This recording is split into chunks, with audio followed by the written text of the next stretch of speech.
네, 안녕하세요. 오늘은 두 번째 머신러닝 모델인 이 서포트 벡터 머신에 대해서 설명을 드리도록 할게요. 이 모델은 전통적인 머신러닝 모델에서 핵심으로 불리는 알고리즘 중에 하나이고요.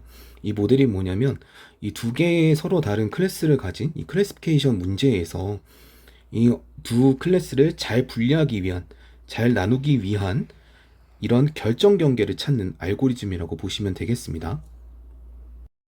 게임에 대해서 개념적으로 설명을 하면은 이 두 개의 다른 클래스를 잘 구분하기 위해서 우리가 이런 최적의 하이퍼플레인을 찾는 알고리즘이라고 보면 될 것 같아요. 이 여기서 말하는 하이퍼플레인은 여기 아래 그래프와 있듯이 이 실선을 의미를 합니다. 구분을 할 수 있는 이 실선을 의미하게 되고요.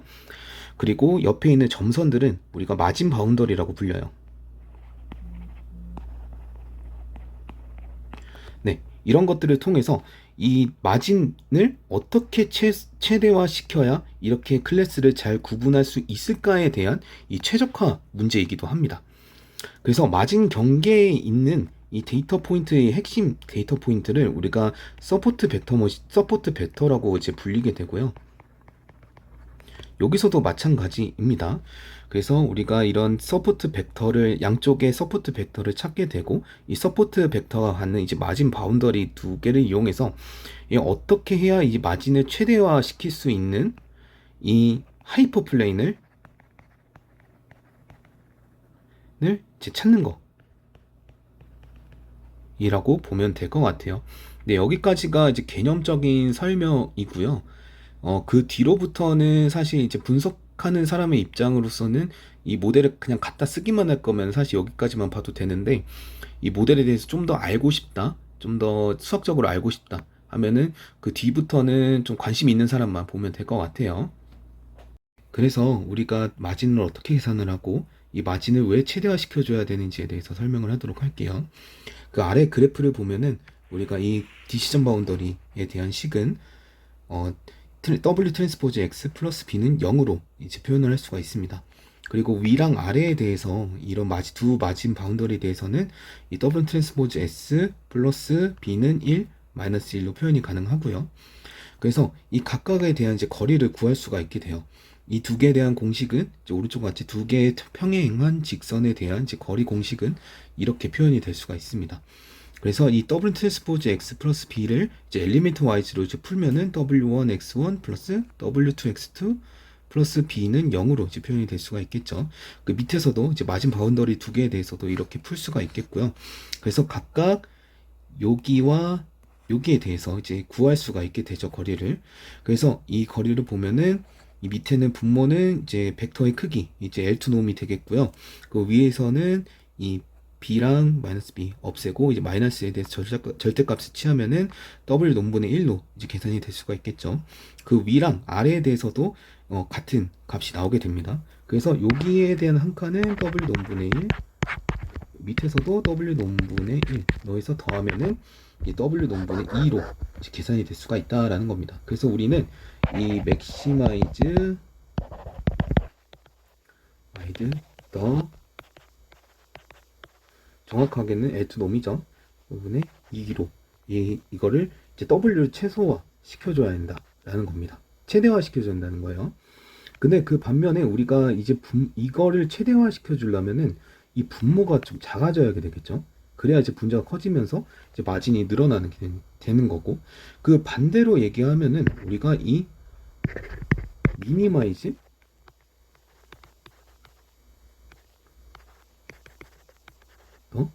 W 이거를 어떻게 최소화시킬 수 있는가에 대해서 이제 바뀌어버리게 된 거예요. 그래서 이거에 대해서 이제 다음 장으로 넘어가도록 할게요. 그래서 우리가 마진을 계산을 했고 이 마진을 최대화시켜 주기 위한 W를 찾아줘야 되는데 이렇게 마진을 최대화시켜 준다는 거는 이 W를 최소화시켜 준다는 거랑 이제 말이 같아지게 됩니다. 그래서 이 식이 이제 아래와 같이 이제 두 단계로 이제 식이 변형되게 되는데 이 식은 우리가 이제 이런 이유가 있는 게 아니라 단순하게 계산 편의를 위해서 식이 변형된 거예요. 여기 보면은 2분의 1 붙인 거는 나중에 이제 계산 미분할 때 좀 편하게 하려고 깔끔하게 식이 떨어지게 하려고 이렇게 식을 이제 붙여두게 됐습니다. 그래서 이 SVM에 대한 최종적인 목적 함수는 이렇게 나오게 되고요. 그래서 이 SVM에 대한 목적 함수만 있다고 해서 이런 최적화에 대한 문제를 해결할 수 있는 게 아니에요. 조건이 하나가 더 붙게 되거든요. 그래서 이 조건의 식은 이렇게 이런 식으로 이제 나타나게 되는데, 이 식을 좀 더 직관적으로 설명하면은 이 데이터 포인트들이 얼마나 잘 올바르게 분류됐냐에 대한 이제 식입니다. 그래서 우리가 여기 보면은 아까 기성대 보면은 이 데이터 포인트들이 이 마진에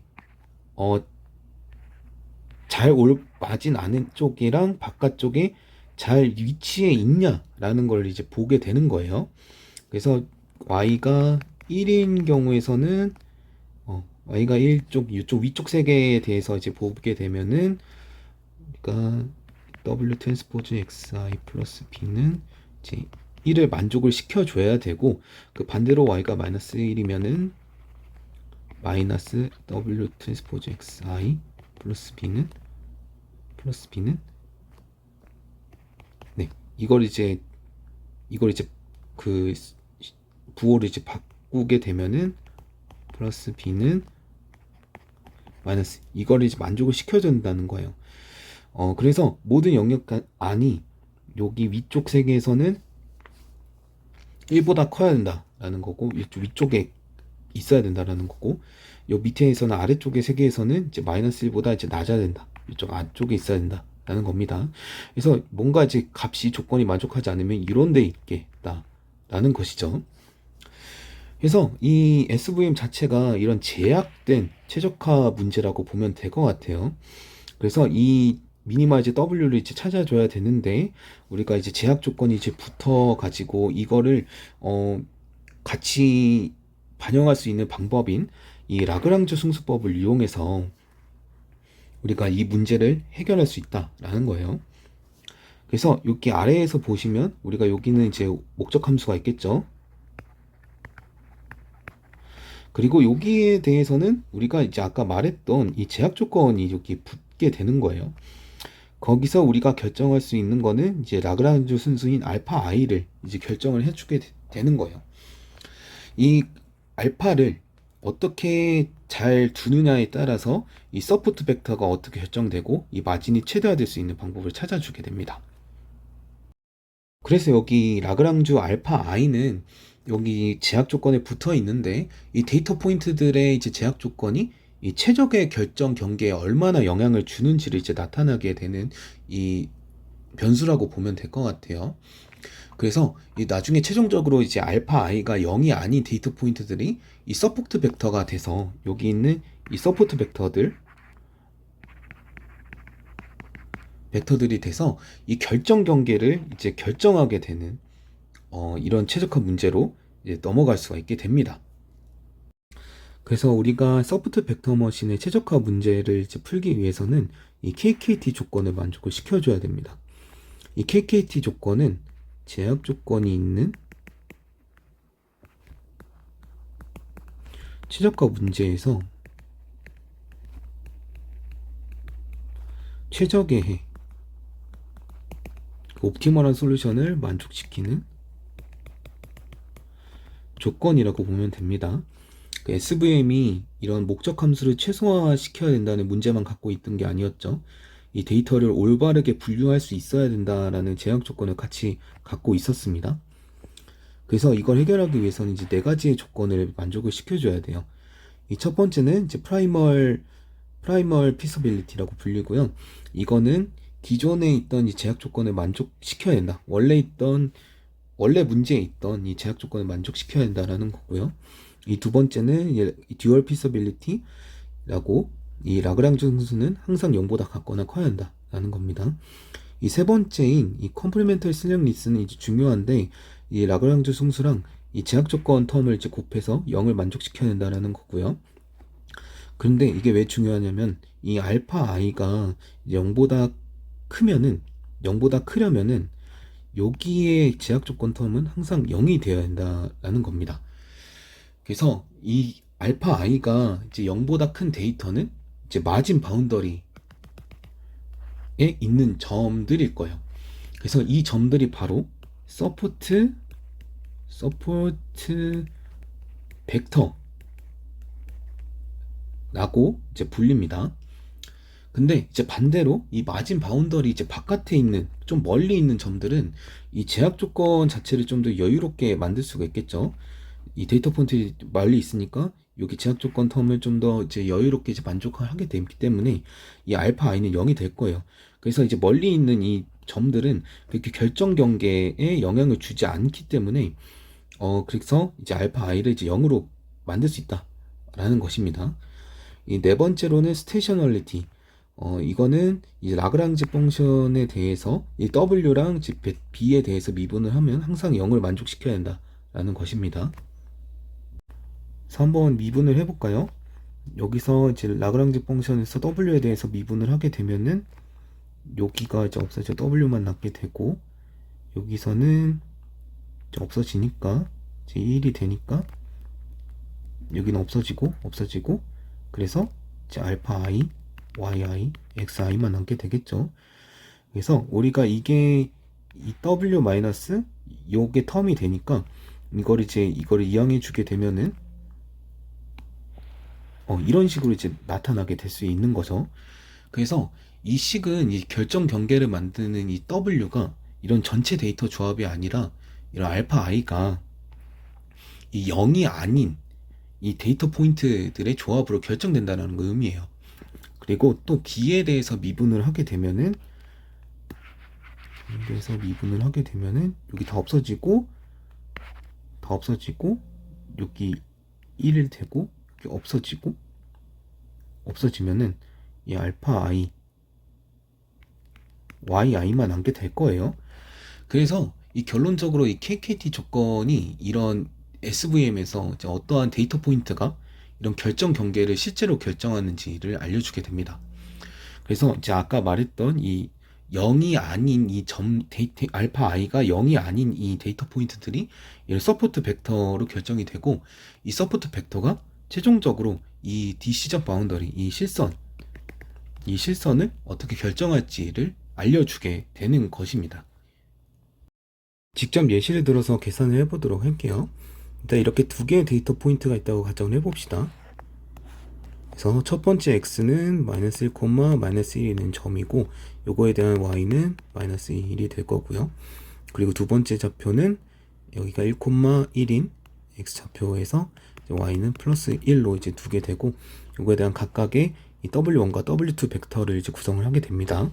그래서 요거에 대한 오브젝티브 펑션이 이제 w를 최소화시켜 줘야 한다는 거고 그리고 데이터가 올바르게 구분되어야 될 수 있어야 한다는 이 제약 조건이 이제 붙게 되는 거죠.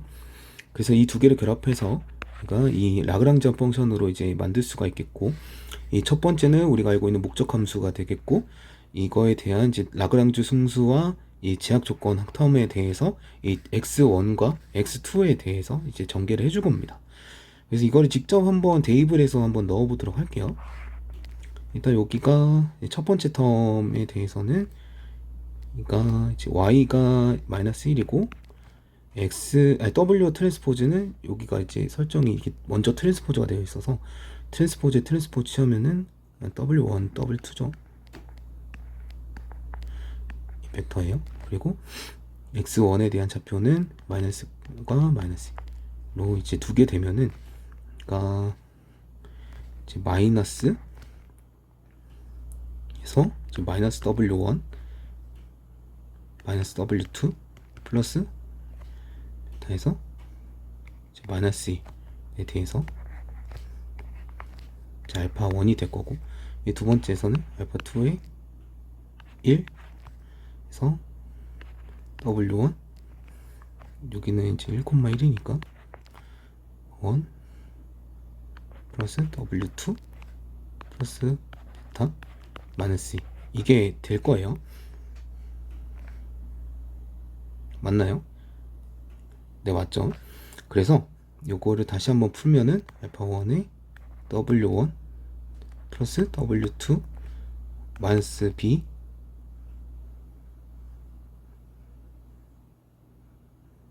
에 여기에 대해서 마이너스 1이 되겠죠. 그리고 두 번째에 대해서도 알파2의 w1 플러스 w2 플러스 베타 마이너스 1이 이렇게 될 겁니다. 그래서 이거 두 개를 이제 전개하면 여기 위에 있는 거와 이제 같아지게 돼요. 저 각각 넣고 여기서도 넣고 되면은 이런 식으로 전개가 된다라는 것을 볼 수가 있겠습니다. 네, 그래서 이렇게 라그랑지안 펑션을 이렇게 전개를 시켜 놓고 이 SVM에서 최적해를 찾기 위해서 우리가 라그랑지안 펑션을 이제 W1, W2, B에 대해서 이제 각각 미분하고 그 값을 0으로 이제 두려고 합니다. 그래서 먼저 W1에 대해서 미분을 한번 해보도록 할게요. W1 미분하면 어떻게 되죠? 여기가 이제 해서 이제 W1만 남게 되고 여기 없어지고요. 그리고 이쪽 텀에 대해서는 이제 마이너스 알파 1만 남게 되고 여기서도 마이너스 알파 2만 남게 돼서 좀 이런 식으로 이제 구성이 되죠. 그래서 이거의 0으로 이제 만족을 시켜야 된다라는 거고, 이제 이거를 이제 전개를 하면은 이항을 시키면은 W1은 알파 1 플러스 알파 2로 이제 만들 수가 있겠고요. W2에 대해서도 다시 해보면은 여기서도 마찬가지로 W2만 남게 되고 여기서도 이 마이너스 알파 1과 이 마이너스 알파 2만 이제 남게 될 겁니다. 그래서 마찬가지로 W2는 알파 1 플러스 알파 2로 만들게 되고 이 B에서도 이제 미분을 하게 되면은 없어지고 여기가 이제 1이 마이너스 1만 이제 남게 되고 여기 없어지고 여기서도 이제 1만 남게 돼서 이제 마이너스 붙이니까 알파 1이 되고 여기가 이제 마이너스 알파 2가 될 겁니다. 그래서 총 이렇게 해서 이제 알파 1은 알파 2와 이제 같게 되고 이거는 이제 그냥 둘 다 같기 때문에 이 라그랑스 그냥 단순하게 이제 알파로 이제 같게 되는 조건을 갖겠습니다. 그리고 W1은 이제 알파 1과 알파 2 이제 서로가 같으니까 이 알파로 이제 정의가 될 수 있겠고요. 그리고 알파 2도 이 알파로 정의돼서 이 W 벡터는 이제 가중치 W 벡터는 이 알파와 이 알파로 이제 구성이 되겠습니다. 그래서 아까 설명드렸던 이 KKT 조건에 혹시 만족하는지 한번 보도록 할게요. 그래서 첫 번째 프라이머 패시빌리티, 이거는 기존 원래 문제에 있었던 이 제약 조건 텀이 이제 만족을 시켜야 된다라는 것이었죠.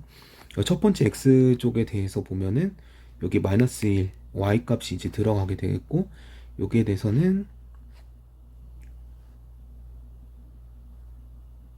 네, 이쪽이 되겠고요. 네, 그래서 이쪽 텀으로 이제 들어가서 이제 마이너스 1은 0보다 같거나 커야 한다. 이걸 정리를 시키면은 이제 W1 플러스 W2 마이너스 B 마이너스 1은 0보다 같거나 큰 걸 이제 만들게 된 거죠. 이제 만족을 시켜야 된다라는 거죠. 이 두 번째에 대해서도 이제 플러스 1에서 이제 두 번째 함을 좀 정리하면은 W1 플러스 W2 플러스 B 마이너스 1은 0보다 같거나 커야 하면 이제 둬야 되는 거예요. 그래서 밑에 있는 이 듀얼 패시빌리티 여기서는 이제 이런 라그랑지 승수가 0보다 같거나 커야 된다라는 걸 조건을 만족을 시켜야 돼요. 왜냐 아까 여기서 구했던 알파 1, 알파 2는 이제 같게 되니까 이거를 이제 알파는 이제 0보다 같거나 커야 함을 이제 보여야 되겠고요. 그리고 이제 세 번째인 건데 여기가 좀 중요합니다. 그래서 이런 컴플리멘터리 슬랙리스가 이런 라그랑지 승수와 이 제약 조건 텀을 곱해서 0이 되어야 한다라는 거예요. 그래서 즉 이게 만약 이게 알파 i가 0보다 크다면은 이제 반드시 여기 제약 텀에 있는 텀은 반드시 0이어야 될 거예요. 그래서 다시 한번 얘기하면은 이 두 개에 대한 점이 있으면은 이 알파가 이제 0보다 크다면은 그 데이터는 이 두 개에 대한 데이터는 이제 마진 바운더리에 위에 있어야 된다라는 내용이에요. 그래서 이 예제에서 이제 만약에 알파 1이랑 알파 2가 이제 양수라고 이제 보면은 이제 0보다 큰 양수라고 보면은 이 첫 번째 데이터랑 이 두 번째 데이터 모두 이 마진 바운더리 위에 위치하게 될 거예요. 그래서 이 두 데이터 포인트가 이 서포트 벡터가 됩니다. 여기서도 마찬가지로 서포트 벡터. 그래서 결론적으로 이 슬라이드 자체가 이 KTT 조건을 통해서 이제 이제 알파가 0보다 큰 데이터 포인트가 이렇게 서포트 벡터가 되고, 그 서포트 벡터가 이 최종 결정 경계를 이제 결정해 준다는 것을 이제 보여주게 되는 거예요. 그래서 이거에 대해서 이런 조건을 만족을 시켜줘야 되는 거예요. 그래서 이걸 한번 풀어볼게요. 첫 번째 x 좌표에 있었던 거에 대해서 보면은 마이너스 1이었죠, y가. 그리고 여기는 아까 이제 마이너스 텀에 대한 이제 식을 전개를 한 거고, 이거를 정리하면은 최종적으로 w1 플러스 w2 마이너스 b는 1로 이제 두게 되고요. 정리가 되고요. 이 두 번째 x좌표에 대해서는 여기가 플러스 1이었으니까 플러스 1이었으니까 이걸 정리하면 w1 플러스 w2 플러스 b는 1로 이제 받게 됩니다. 그래서 이거에 대해서 이제 연립방정식으로 이제 b를 구해 보도록 할게요. 그러면 여기서 마이너스니까 여기 없어지고 여기 마이너스가 돼서 이제 플러스가 돼서 이제 이 b는 0이 돼서, 이거 만족하려면 b는 이제 0이 되어야 될 거고요. 그래서 아까 봤던 w1 플러스 w2 플러스 b는 1에 대해서 우리가 w들과 이 b에 대해서 대입을 시켜 볼 겁니다. 그래서 2알파 더하기 2알파 더하기 0은 1로 돼서 이 4알파는 1이니까 최종적으로 알파는 4분의 1이 되는 거고요. 그리고 아까 이 알파 1과 알파 2는 같다 그랬죠. 이것이 즉 이제 라그랑지 승수가 될 거고, 이 라그랑지 승수 알파가 이제 4분의 1이 되는 거고요. 그리고 이 W1은 2알파, W2도 2알파가 됐었죠. 요거에 대해서 알파에 대해서 4분의 1을 넣어주면은 2분의 1이 될 거고, 이렇게 해서 최종적으로 이 W 벡터와 이 B를 구하게 된 것입니다. 이거를 우리가 아까 디시전 바운더리 W 트랜스포즈 X 플러스 B는 이제 0으로 뒀었죠. 이것이 디시전 점 바운더리 가 되는 거고요. 이거를 이제 집어넣으면은 이제 엘리멘트 와이즈로 바꾸면 2분의 1 x1 플러스 2분의 1 x2, 그 베타는 0이니까 b는 0이니까 이건 0이 되는 거고요. 여기서 양변에 2로 곱해주면은 x1 플러스 x2는 0이 된다라는 것입니다.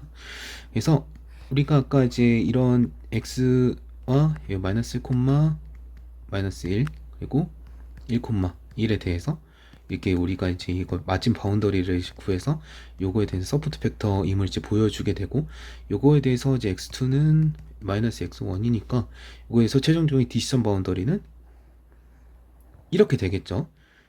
네, 그래서 우리가 이런 최종적인 디시전 바운더리를 통해서 이런 SVM에 대한 최적화 문제를 이제 풀 수 있게 되었습니다. 그래서 우리가 구한 이 디시전 바운더리에 대한 이제 함수가 이렇게 될 거고, 이걸 풀면은 이제 2분의 1 Z1 플러스 2분의 1 Z2가 될 겁니다. 그래서 양쪽에 있는 마진 바운더리에 대해서 이제 식을 구하면은 여기 첫 번째, 이제 여기 두 번째죠. 여기 두 번째 위에 있는 쪽이죠. 여기를 보려면은 2분의 1 Z1 플러스 2분의 1 Z2가 1이 되는 양변에 2를 곱하면은 Z1 플러스 Z2가 이제 2를 이제 보여야 되는 걸 이제 보여주는 거고, 밑에서 마찬가지로 반대가 나오겠죠.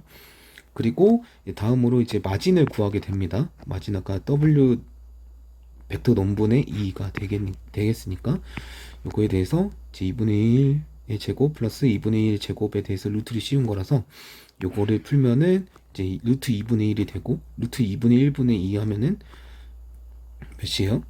루트 2분의 1분의 1분의 2. 그럼 이 루트가 2가 되겠죠. 그래서 최종적으로 우리가 이제 W와 B를 찾고, 그 디시전 바운더리에 대해서 여기가 이제 디시전 바운더리가 이제 되겠고요. 그리고 마진 그 플러스 쪽에 이제 두 번째 좌표였죠. 요거에 대한 이제 선을 그어 줄 수가 있겠고, 이제 네거티브 쪽으로 마진 바운더리를 그려주게 되고요. 요거에 대한 이제 마진이 2 루트 2인 이러한 서포트 벡터와의 최적화 문제를 풀 수가 있게 되었다는 것입니다. 자, 여기까지 과정이 정말 길었어요. 우리가 처음에 이 W와 B를 찾아서 이 최소화시켜주는 오브젝티브 펑션으로 뒀는데, 이런 데이터가 올바르게 분류되어야 한다는 이런 제약 조건 텀을 이제 두게 되면서 이 라그랑장 펑션으로 이제 변환이 됐는데, 이제 막상 해보니까 이런 W와 B를 찾는 문제가 아니라 이 알파 i, 이 라그랑주 승수 알파 i를 이렇게 최적화 시켜주면서 이게 라그랑주 듀얼 프로블럼으로 이제 변환이 된 거예요. 그래서 즉 다시 정리하면은 이제 원래 기본적인 문제에서는 이 W와 B를 찾게 되지만은 이 듀얼 문제에 대해서는 이 알파를 이제 맥시마이제이션을 할 수 있는 이 알파를 찾아야 된다라는 겁니다. 그래서 이 SVM 최적화 자체가 이 제약된 이 쿼드레틱 프로그래밍이라고 이 2차 계획법에 대한 문제로 풀 수가 있겠고, 실제적으로는 우리가 이렇게 손계산으로 하는 게 아니라 이 수치해석 기법들이 좀 많아요. 그래서 그런 것들을 이용해서 최적의 이제 알파 라그랑주 함수를 이제 추정을 하게 됩니다. 그래서 아까 말했듯이 중요한 점은 이제 모든 알파 i가 의미 있는 것은 아니다라는 겁니다. 그래서 이제 알파 i가 이제 0이라는 거는 이제 0인 데이터 포인트는,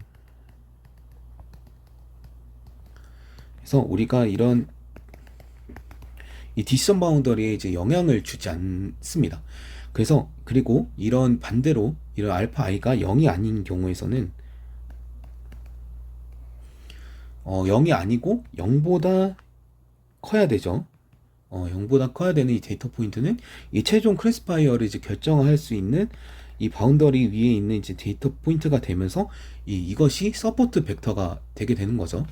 그래서 따라서 이제 듀얼 문제로 바뀌게 되면은 이 서포트 벡터 머신의 결정 경계가 이 전체 데이터가 아니라 이 서포트 벡터에 의해서 이제 결정될 수 있다라는 것을 이제 명확하게 볼 수가 있었습니다. 자, 식을 다시 전개하면은 우리가 W랑 B를 찾아서 최소화시키는 프라이머란 문제였다가 이 데이터를 올바르게 분류시켜야 될 수 있다는 이런 제약 조건 텀이 붙으면서 이 라그랑지앙 펑션으로 이제 유도를 해줬어요. 그래서 우리가 이러한 식을 얻게 되고, 요거에 대한 KKT 조건은 스테이셔너리티로 이제 보면은 이제 W가 이런 식으로 만들어졌고, 이 B로 미분하면은 이러한 식으로 이제 조건을 만족시켜야 됐습니다. 그래서 이걸 여기서 한번 풀어보도록 할게요. 이 식을. 자, 정리하면은, 자, 여기서 2분의 1 W, 이거를 이제 풀게 되면은 2분의 1 W 트랜스포즈 W가 되겠죠. 그리고 요거에 대해서 풀어볼게요. 여기가 이제 이런 W, i는 1부터 n까지 이제 알파 i, y i, W 트랜스포즈 x i 플러스 알파 i, y i, b i 플러스 마이너스죠. 마이너스 알파 i로 되겠죠. 요거에 대해서 이게 이제 마이너스로 이제 붙게 되는 겁니다. 그래서 이거를 풀면은, 이걸 좀 한번 좀 쪼개면은 더 n까지의 W 트랜스포즈 알파 i, y i, x i가 될 거고, 플러스 i는 1부터 n까지 b를 이제 b가 이제 i가 아니죠. 이제 b로 빼고 알파 i, y i로 될 거고, 마이너스 i는 1부터 n까지 알파 i로 이제 0이 될 겁니다. 자, 여기서 우리가 이제 이거가 여기에 이제 성립이 되죠. 그러면 마이너스 W 트랜스포즈 W, 그리고 여기에 대해서는 요거 이제 만족하기 때문에 없어지죠. 플러스 0. 그다음에 마이너스 n1부터 n까지 알파 i가 될 겁니다. 그래서 2분의 1 트랜스포즈 W 트랜스포즈 W와 마이너스 W 트랜스포즈 W 플러스 1부터 n까지 이렇게 바뀌게 돼요.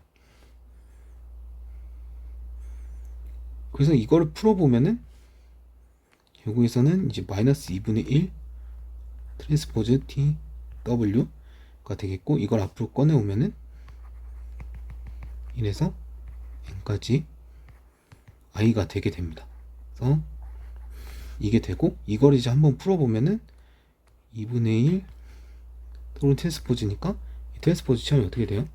j는 1에서 n까지 j로 바뀌게 되고, 알파 j, y j, x 트랜스포즈, xi 트랜스포즈를 바뀌게 되죠. 그럼 이거를 구하게 되면은 i는 1에서 n까지와 j는 1에서 n까지와 이런 알파 i, 알파 j, yi, yj, xi의 트랜스포즈 xj 이렇게 만들어질 겁니다. 그래서 최종적으로 이러한 식이 이제 만들어지게 되는 거고요. 그래서 우리가 이걸 만들다 보니까 이 w를 구하는 게 아니라 이것에 대한 이제 알파, 최적의 알파를 구하게 되는 이 듀얼 문제로 이제 받게 된 것이죠. 그래서 즉 이런 w와 b를 직접 푸는 대신에 이런 알파 i만을 이용하는 형 듀얼의 문제로 이제 바뀔 수가 있다라는 것입니다. 그래서 듀얼 문제에서는 이 알파들의 이제 합을 크게 만들 때 그 데이터가 이제 내접할 수 있는 X 트랜스포저 XJ가 이제 만들어졌죠. 그리고 이런 레이블, 정답값 YI랑 YJ 간의 관계를 고려를 해서 이 최적의 이런 알파 라그랑주 승수를 얻게 됩니다. 그래서 여기서 중요한 점이 이런 듀얼 문제가 이런 X 트랜스포즈랑 X에 대해서 즉 이런 데이터 간의 이런 내적곱으로 이너 프로덕트로 표현이 될 수 있다는 거예요. 이러한 구조 때문에 우리가 나중에 이런 커널 펑션이라는 걸 통해서 우리가 이런 저차원의 벡터를 이런 고차원으로 직접 변환하지 않고도 이 비선형으로 분리가 가능해질 수 있음을 보여줄 수가 있어요. 그래서 결론적으로 이런 듀얼 문제는 이런 소프트 벡터 머신의 그 라그랑주 승수의 중심으로 다시 표현한 최적화 문제였다는 거예요. 그래서 최종적으로 이런 알파 i가 0이 아니고 알파 i가 0보다 큰 이러한 데이터 포인트들이 이런 서포트 벡터가 되면서 최종적으로 이 디시전 바운더리를 결정하게 됩니다. 자, 소프트 마진에 대해서 설명을 드리면은 우리가 여태까지 했던 거는 이 모든 데이터 포인트가 완벽하게 분리가 가능하다라는 이런 가정하에서 하드 마진 기반의 소프트 벡터 머신을 설명을 했던 거예요. 그래서 즉 이제 모든 데이터가 이러한 제약 조건 시기를 이제 만족을 시켜줘야 됐다는 거죠. 그런데 우리가 이런 실제 리얼 월드 데이터에서는 이런 노이즈나 이런 아웃라이더까지 존재를 하기 때문에 이 모든 점은 완벽하게 분리하는 이런 결정 경계선을 찾기 어려운 경우가 많을 거예요. 그래서 이때 사용하는 것이 소프트 마진이라고 불립니다. 이 소프트 마진의 SVM은 일부 데이터가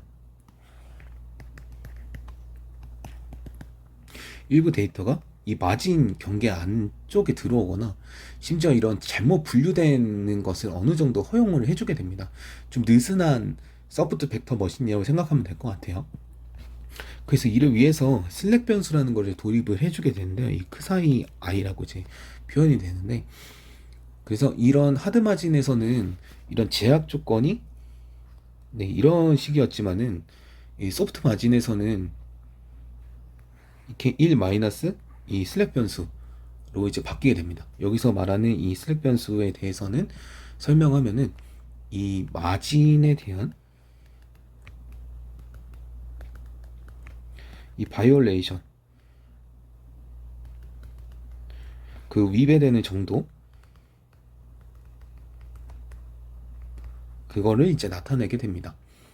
그래서 이 슬랙 변수가 0이면은 이 해당 데이터 자체가 이 마진을 위반하지 않고 올바로 이제 잘 영역의 조건에 이제 만족하는 점들이겠지만은 이 슬랙 변수가 0보다 크면은 이 해당 데이터는 이 마진 안쪽에 들어오게 되거나 아니면 분류가 잘못되었을 가능성이 있다라는 뜻입니다.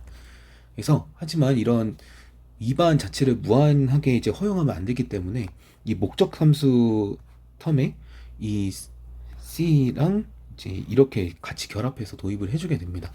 그래서 이 항 자체가 이런 페널티 항이라고 이렇게 불리게 되는데요. 그래서 마진을 크게 하기 위해서 이러한 W를 이제 최소화시키면서도 동시에 이 마진에 대한 바이올레이션이 너무 커지지 않도록 이러한 이 항을 함께 최소화시키는 것이 목적이라고 보면 되겠습니다. 그래서 여기에 대한 이제 C는 얘가 C는 이런 페널티 파라미터라고 불려요. 이 C가 크면은 이 바이올레이션에 대한 이런 페널티가 좀 커지기 때문에 이 모델은 오류를 줄이려고 하고 이 마진 자체가 상대적으로 줄어들 수가 있어요. 그 반대로 C가 작으면은 이 바이올레이션을 좀 더 많이 허용하게 되면서 이 마진은 더 넓어질 수 있는데 일부의 분류에 대한 이제 오류를 더 허용하게 돼서 이 오차를 좀 더 살짝 좀 증가되는 이제 문제를 앓고 있는 거죠. 그래서 이 소프트 마진 SVM은 이런 마진에 대한 크기랑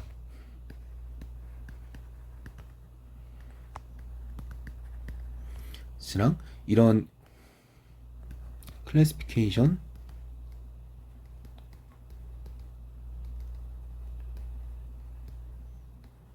에러 간에 이 트레이드오프한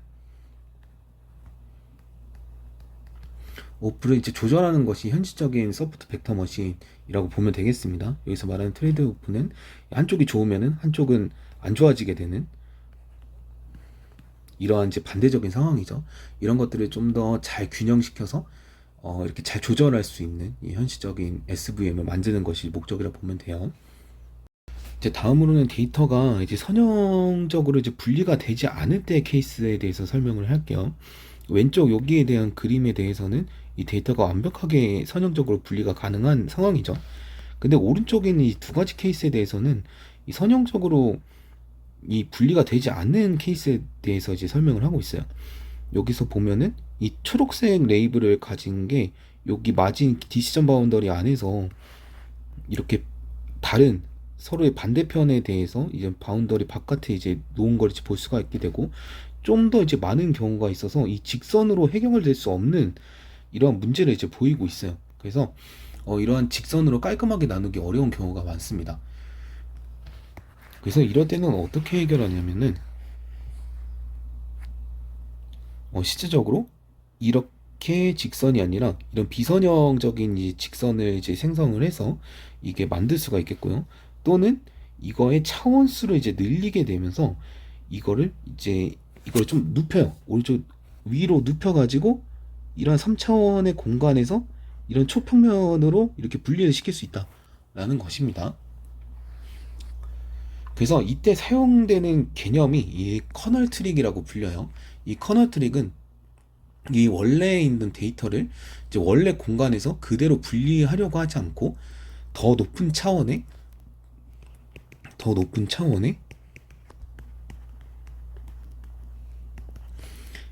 이제 벡터 공간을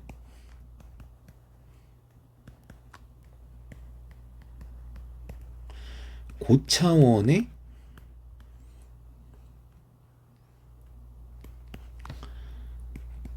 벡터 스페이스를 보낸 것처럼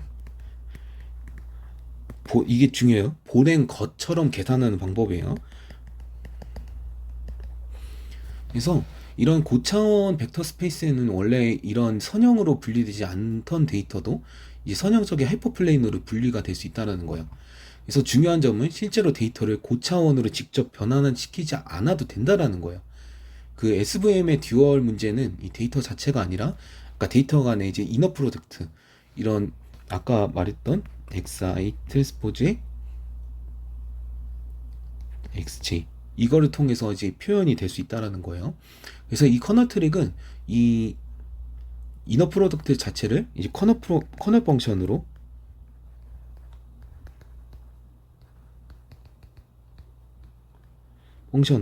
TION 이걸로 이제 매핑이 가능하다라는 겁니다.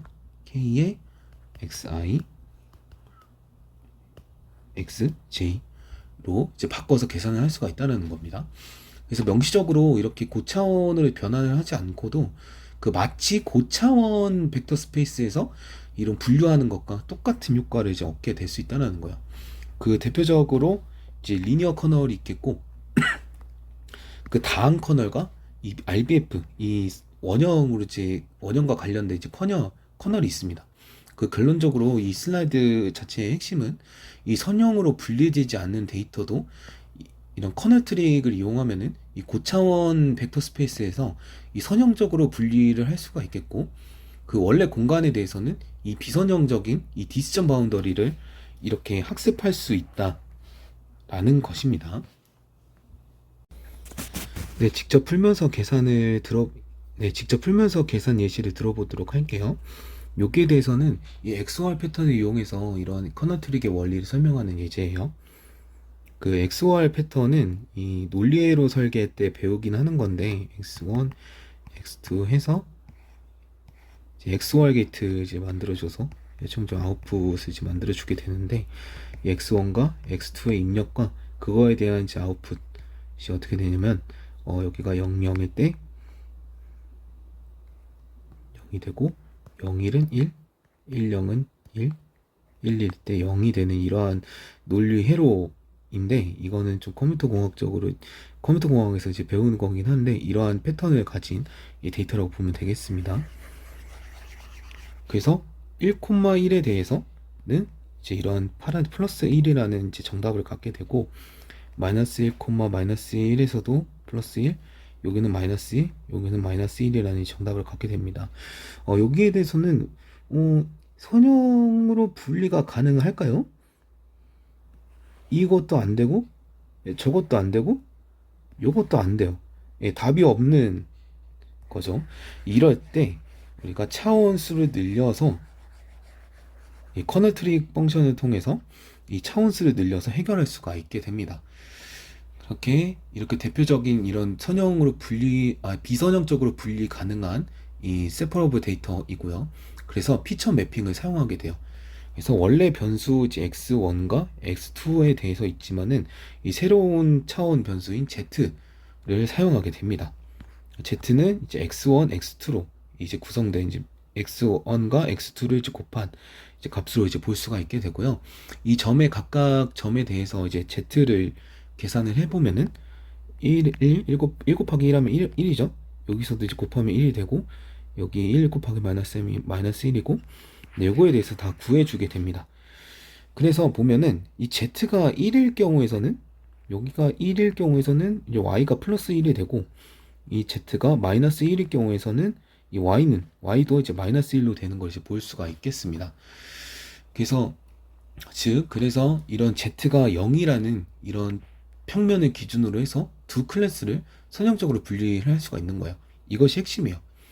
그래서 원래 공간에서 이런 직선으로 분리되지 않는 이 데이터 자체가 이 새로운 피처 Z 라는 것을 추가한 이런 피처 스페이스에 대해서는 이 선형 하이퍼플레인으로 이제 분리가 가능해진다라는 거예요. 그 마지막으로 이런 커널 펑션에 대해서는 이 피처 스페이스에서 이런 이너 프로젝트를 통해서 이제 계산을 해주는 함수예요. 그래서 즉 이거를 사용하는 대신에 이 커널 펑션을 이용해서 이 피처 스페이스의 내적 값을 이제 계산을 해주게 돼요. 그래서 따라서 이런 커널 트릭은 이런 데이터를 고차원으로 변환하지 않고도 이제 고차원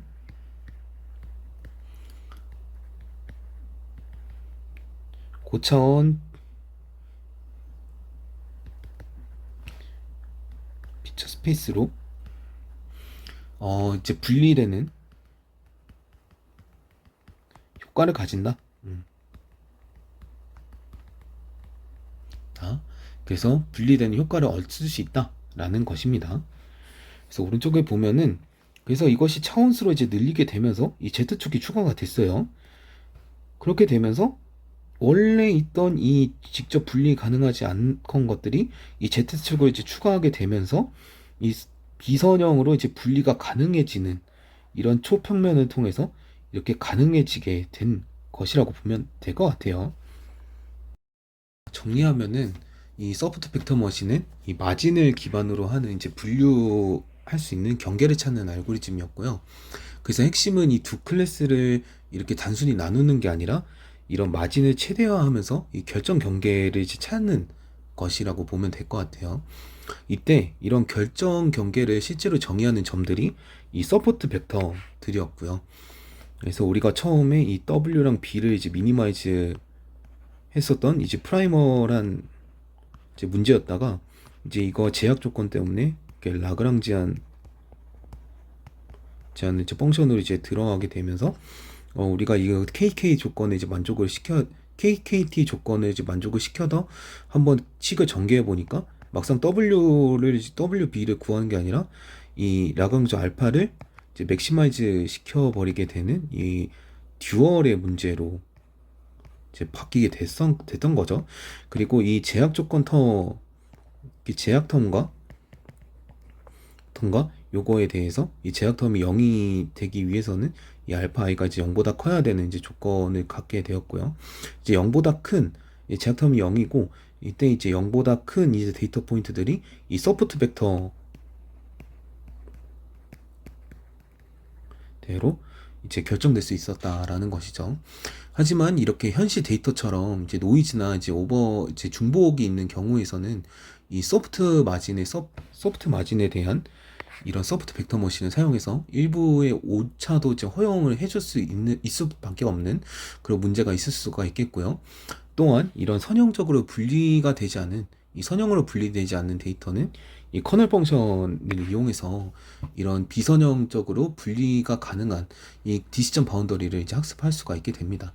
그래서 결국에선 이 소프트 벡터 머신은 이제 마진을 최대화시키고 그리고 소프트 벡터가 이런 결정이 돼야 되고 그리고 현실 세계에서는 소프트 마진에 대한 소프트 벡터 머신을 사용할 수밖에 없고 그리고 고차원으로 이제 해결하기 위해서는 커널 펑션들이 필요하다라고 하는 것이 이제 핵심 개념이라고 정리할 수가 있겠습니다. 자, 이제 원래 우리가 이제 KNN을 하다가 이제 바로 소프트 벡터 머신에 넘어가니까 좀 정신을 못 차릴 뻔했어요. 네, 이제 다음에 대한 모델들은 웬만한 소프트 벡터 머신보다 안 어려우니까 걱정하지 마시고요. 다음 모델에 대해서는 이제 근본 중에 이제 근본인 이제 리니어 리그레이션에 대해서 이제 설명을 드리도록 하겠습니다. 네, 시청해 주셔서 감사하고요. 네, 다음에 뵙겠습니다.